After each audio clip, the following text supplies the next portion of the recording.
पार पडतो ती सुरुवात कशी झाली होती आणि आता नंतरच्या काळामध्ये काय बदल झाला काय वाटतं तुम्हाला? तुम्ही पहिल्यापासून 40 वर्षापासून बघताय सगळं.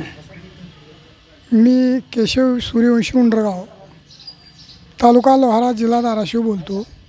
आमच्या उंडरगावामध्ये 42 वर्ष झालं जी या हरिनाम सप्ताहाचं जी पारायणाचं जी आमचे जे गुरुवर्य मारुती महाराज यांच्या आणि आशीर्वादानं आणि त्यांच्या हातून हे असणारं रोपटं आमच्या गावामध्ये लावलेलं आहे.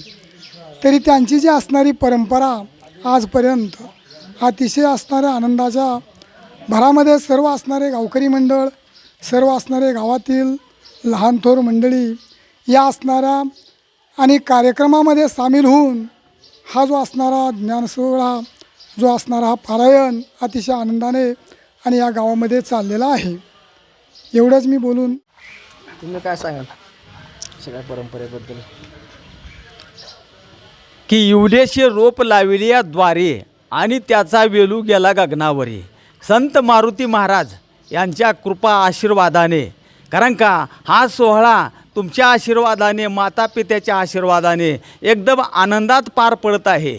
कारण का होता त्यांची कृपा, पशुबल वेद निर्जीव भिंत चालली, ही त्यांची कृपा आहे. आणि त्यांच्या कृपेने त्यांनी जी रोपटं लावलं ते आतापर्यंत आम्ही तो वृक्ष चालवला. याच्या पुढील ही तरुण मंडळी आहे त्यांनासुद्धा आम्ही कारण का विनंती करतो की त्यांनीसुद्धा की ह्या ज्ञानरूपी वेलाला कारण का पाणी घालावं, वृक्ष वाढवावा आणि असंच कारण का आनंदाचा सोहळा वर्णन करावा. आपली कीर्ती कारण का त्रिभुवनात स्वर्ग मृत्यू पाताळात कारण का निर्माण व्हावी एवढंच